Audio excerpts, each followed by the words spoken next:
आपका साइंस और टेक्नोलॉजी की इस नई दुनिया में इस वीडियो में हम आपको बताने जा रहे हैं कि आखिर कैसे फैक्ट्रीज में pressure cooker, non stick pan और कैंची से लेकर शेव करने वाली रेजर ब्लेड तक को बनाया जाता है। तो चलिए दोस्तों, बिना किसी देरी के वीडियो शुरू करते हैं। सबसे पहले हम बात करते हैं ऑयल कैन मेकिंग की।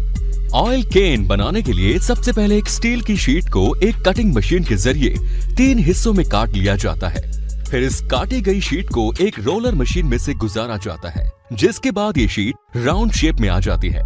फिर इसके दोनों हिस्सों को एक वेल्डिंग मशीन के जरिए वेल्ड कर दिया जाता है। फिर इस राउंड शीट को एक प्रेसिंग मशीन में डालकर स्क्वायर शेप दे दिया जाता है। फिर इस स्क्वायर कैन के दोनों तरफ के किनारों को एक मशीन के जरिए बाहर की तरफ मोड़ दिया जाता है, ताकि इन पर ढक्कन लगाकर इनको सील किया जा सके।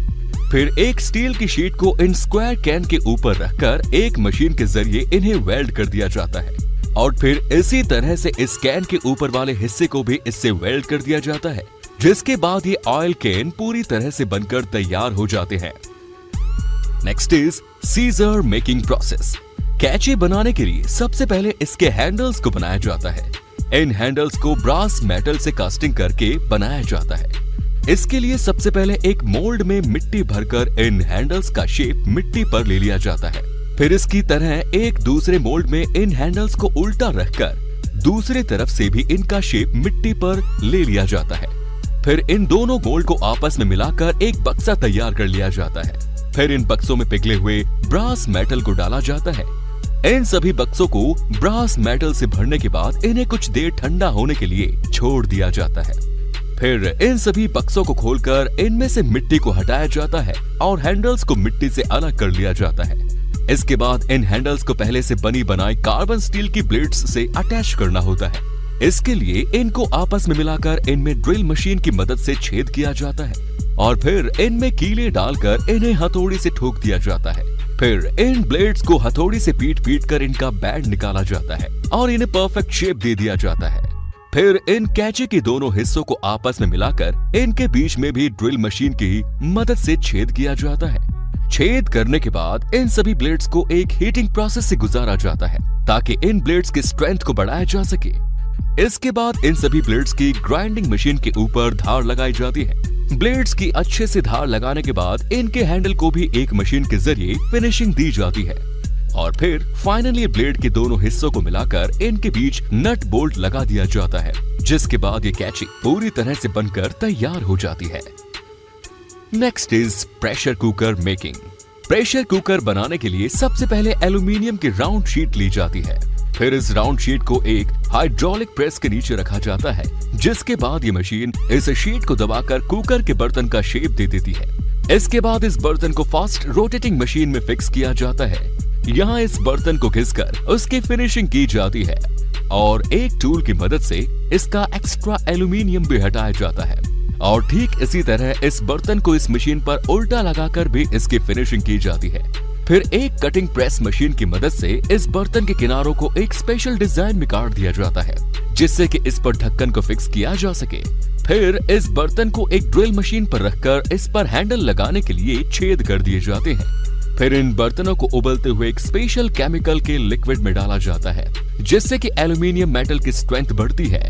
कुछ देर यूं ही इस उबलते लिक्विड में पड़ा रहने के बाद इन बर्तन को इसमें से निकालकर ठंडा होने के लिए पानी में छोड़ दिया जाता है। फिर इन बर्तनों को एक वायर की मदद से बांधा जाता है, और फिर से एक स्पेशल केमिकल में डालकर कुछ देर यूं ही छोड़ दिया जाता है। जब इस केमिकल से निकलने के बाद बर्तनों को वॉश करके सुखाया जाता है, तो इन बर्तन की चमक कई गुना तक बढ़ जाती है।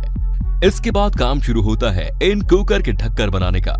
इन कुकर के ढक्कनों को भी ठीक इसी तरह से एल्यूमीनियम शीट से तैयार किया जाता है, और ठीक इसी तरह से ही इन ढक्कनों की भी फिनिशिंग की जाती है, और एक मशीन में लगाकर इन ढक्कनों के किनारों को भी मोड़ा जाता है, और एक कटिंग मशीन की मदद से इनके किनारों को भी ठीक उसी बर्तनों की डिजाइन में काट दिया जाता है, ताकि दोनों किनारे आपस में जुड़कर लॉक हो जाएं।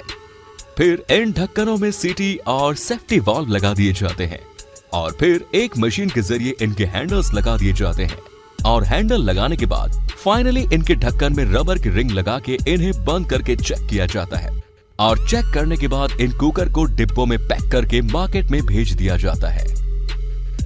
Next is non stick pan making process. Non stick pan बनाने के लिए सबसे पहले एक फ्लैट एल्यूमिनियम की राउंड शीट ली जाती है और इस शीट को फिर हाइड्रोलिक प्रेस के नीचे रखकर दबाया जाता है, जिसके बाद ये शीट पैन के शेप में आ जाती है। ये पैन अलग अलग टाइप के हो सकते हैं। इसमें कुछ सिंपल फ्लैट तो कुछ गहरे बर्तन की तरह हो सकते हैं। फिर इन पैन को एक मशीन पर लगाकर इनकी घिसाई की जाती है ताकि इनकी सरफेस को चमकाया जा सके। घिसाई के बाद इन पैन की सरफेस एकदम शाइनी हो जाती है। फिर इन पैन के ऊपर हैंडल लगाने के लिए ड्रिल मशीन के जरिए इनके किनारों पर छेद किए जाते हैं। फिर इन पैन को एक एक करके एक रोटेटिंग प्लेटफॉर्म पर रखकर इन्हें घुमाते हुए इन पर एक स्प्रे मशीन के जरिए पेंट किया जाता है। पेंट करने के बाद इन पैन को कन्वेयर बेल्ट पर रखकर एक हीटिंग चैम्बर से गुजारा जाता है, जिसके बाद इन पर लगा पेंट अच्छे से इसकी सरफेस पर चिपक जाता है। फिर इनको एक रोटेटिंग मशीन पर फिक्स करके इन पर साइड से डिजाइन वाली 2 लाइन बनाई जाती है और नीचे की तरफ भी इसका पेंट थोड़ा हटाया जाता है ताकि इसमें हीट इंडक्शन अच्छे से हो सके। फिर फाइनली एक मशीन के जरिए इन पैन पर हैंडल को लगाया जाता है। इसके बाद ये पैन पूरी तरह से इस्तेमाल के लिए तैयार है। फिर इन पर पॉलिथीन लगाकर इन्हें पैक कर दिया जाता है और एक हीटिंग गन से पॉलिथीन को इस पर अच्छे से कवर कर दिया जाता है। Next is razor blade making. Razor blade बनाने के लिए एक स्टेनलेस स्टील की पतली पट्टी का इस्तेमाल किया जाता है। इससे पहले इस स्टेनलेस स्टील की पट्टी को एक पंचिंग मशीन से होकर गुजारा जाता है, जिसमें इसके बीच वाले पार्ट को काट दिया जाता है। फिर इस स्ट्रिप को एक फर्नेस से होकर गुजारा जाता है, जहां इसे 1000 डिग्री सेल्सियस तक गर्म किया जाता है। फिर इस पट्टी को ठंडा करने के लिए एक कूलिंग चैम्बर से गुजारा जाता है। इन हीटिंग और कूलिंग प्रोसेस से इस पट्टी की हार्डनेस को बढ़ाया जाता है। फिर इस पट्टी को किनारों पर से ब्लेड की शेप में काटकर एक प्रिंटर से गुजारा जाता है, जहां इन पर ब्रांड का नाम प्रिंट कर दिया जाता है। फिर इस पट्टी को मल्टीपल ग्राइंडिंग मशीन से गुजारा जाता है, जहां इन ब्लेड के किनारों पर धार लगाई जाती है। इसके बाद इस पट्टी को पॉलिशिंग प्रोसेस से गुजारा जाता है, जहां इनकी शार्प एजेस को परफेक्टली फिनिशिंग दी जाती है। इसके बाद एक कटिंग मशीन के जरिए इस पट्टी में से एक एक ब्लेड को काट लिया जाता है। फिर इन ब्लेड्स की क्रोमियम और टेफ्लॉन नामक स्पेशल मटेरियल से कोटिंग की जाती है, जिससे इन ब्लेड्स की ड्यूरेबिलिटी बढ़ती है। और फिर इन सभी ब्लेड्स की ब्लू लाइट में रखकर इनके किनारों को चेक किया जाता है और इनके सैंपल लेकर इसकी हार्डनेस और शार्पनेस स्टैंडर्ड को टेस्ट किया जाता है। इसके बाद इन ब्लेड्स की एक ऑटोमेटिक मशीन के जरिए पैकिंग कर दी जाती है। Ceiling fan making process. Ceiling fan बनाने के लिए सबसे पहले इसके ऊपरी और निचले प्लेट को कास्टिंग के जरिए बनाया जाता है। इसमें तेजी से घूमते हुए एक मोल्ड में पिघला हुआ मेटल डाला जाता है और जब थोड़ी देर बाद इस मोल्ड को खोला जाता है तो इसमें मेटल की प्लेट बनकर तैयार हो जाती है। इस तरह से इन मोल्ड्स में फैन के दोनों तरफ के कवर तैयार किए जाते हैं।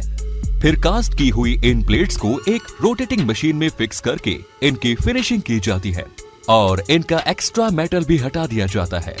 फिर इन दोनों प्लेट्स में ड्रिल मशीन की मदद से होल किए जाते हैं। ये होल ऊपर और नीचे दोनों ही प्लेट्स में किए जाते हैं। फिर इन दोनों प्लेट्स को स्प्रे पेंट द्वारा पेंट किया जाता है और इन पर कुछ कलर की डिजाइन भी डाली जाती है।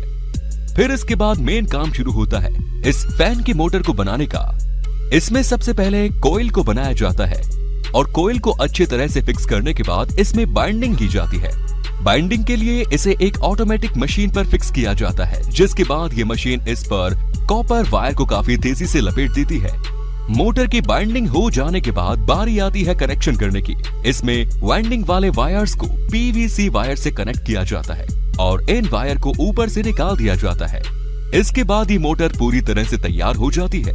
फिर इसमें फैन के नीचे वाली प्लेट में रोटर को स्क्रू के जरिए फिक्स किया जाता है। रोटर के फिक्स हो जाने के बाद इसमें बेयरिंग लगाई जाती है। फिर इस बेयरिंग के अंदर तैयार की हुई मोटर को फिक्स कर दिया जाता है और फिर इसके ऊपर वाली प्लेट को लगाकर इस मोटर को पैक कर दिया जाता है और इसके बाद फिर इसमें ऊपर की तरफ एक होल्डर लगाया जाता है, जिसकी मदद से इस फैन की टेस्टिंग की जाती है। टेस्टिंग में सक्सेसफुल हो जाने के बाद इसमें नीचे की तरफ कुछ डिजाइन भी लगा दी जाती है,